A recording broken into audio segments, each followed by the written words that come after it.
This is the Xbox Series X. You've likely heard 1,000 things about it already. I've written 4,000 words you can read on our website. So what I want to do here instead is look at what you can't properly cover in words. We talk about the new controller, or rather newish controller. We talk about games and how they run on the Series X. And naturally, we'll talk about the console, what I like about it and what I don't. Now, before we get started, hit that subscribe button and the bell icon to get notified when we publish new videos.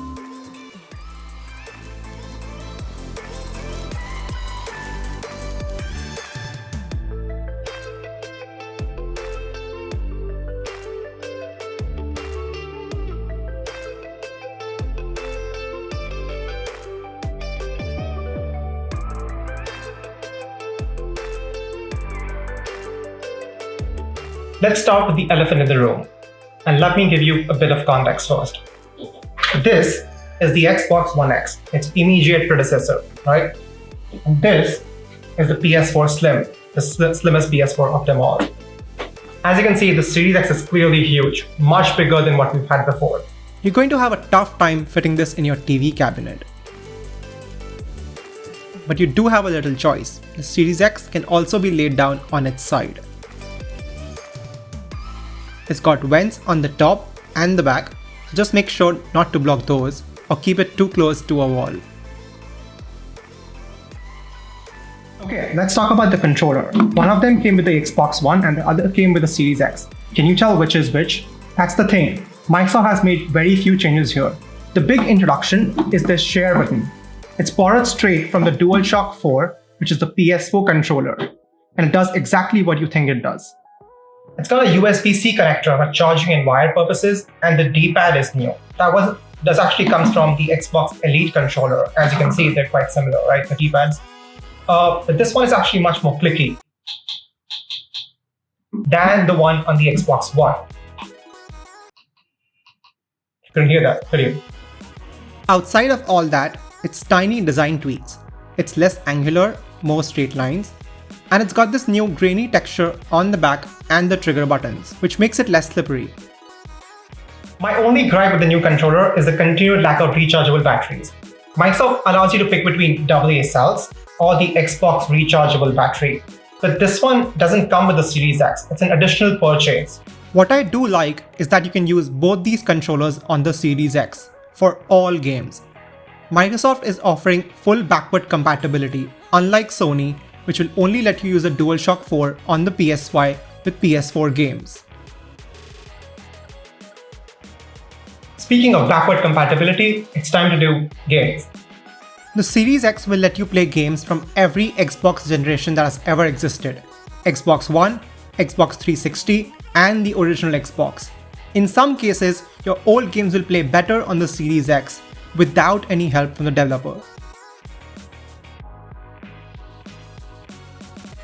But it's the newest games that make the most of the Series X capabilities. Enough of my face, let's see some games. This is Gears 5 on the Series X. It's 4K at 60 FPS with ray tracing enabled, and this is how it compares to the One X. Good, now keep up with them. Man, I could be having brunch right now. Your waffles will be there when we're done, kid.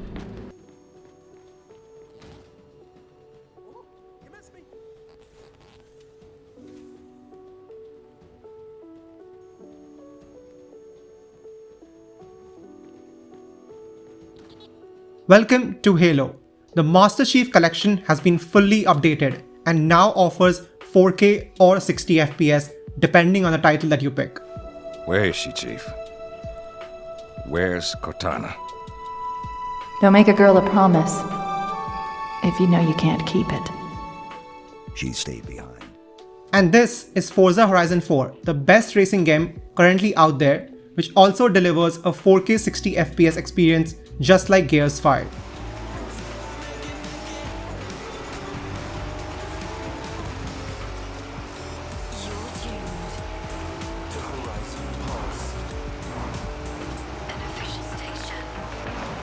Microsoft is offering free Series X upgrades for its biggest titles. That includes the 3 we just saw. Let's look at some non-Microsoft titles. Say hello to Cyberpunk 2077. It's downright ugly on the PS4, acceptable on the One X, and even better on the Series X. This is without a next-gen upgrade, mind you.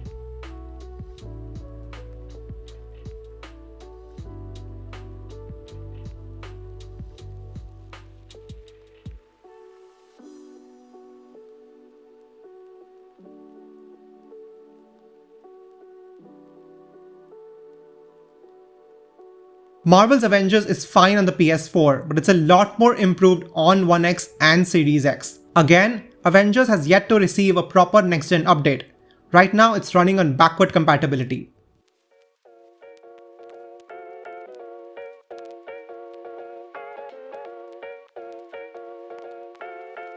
I don't have FIFA 21 on the One X, but to be fair, FIFA games don't jump in graphical improvements year on year.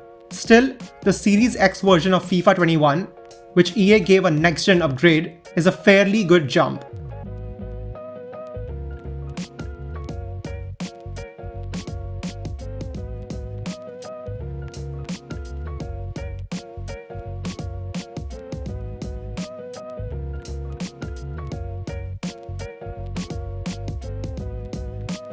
NBA 2K21 has got a next-gen update too, and it looks stunning on the Series X, much better than how it looks on the PS4.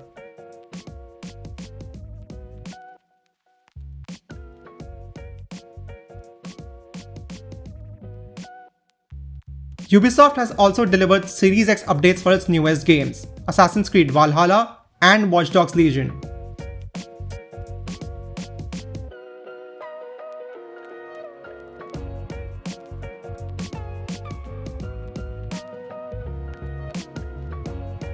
While Valhalla gives us 60 FPS, Watch Dogs is restricted to 30 FPS, and that's because it prioritizes ray tracing.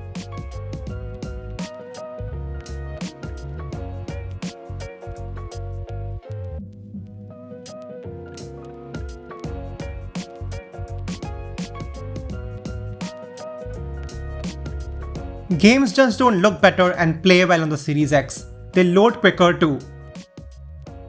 Most games load under 30 seconds. Rocket League here takes less than 20. The only real problem around launch is that the Series X is lacking in next-gen exclusives. On the other hand, the Series X has a vast catalog thanks to backward compatibility, and it's more accessible than the PS5 thanks to Xbox Game Pass. And while Sony is pushing the price ceiling to 5,000 rupees, Microsoft promises that every game it makes will be available on Game Pass on day one for no additional charge. And there are a lot of games on the way. Following a recent mega acquisition, Xbox Game Studios now consists of 23 in-house studios.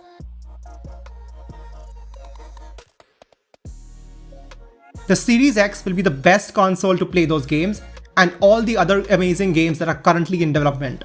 Assuming you can get your hands on one anyway. Thanks for watching. For more gaming news and reviews, follow us on Facebook, Twitter, and Instagram at Gadgets360.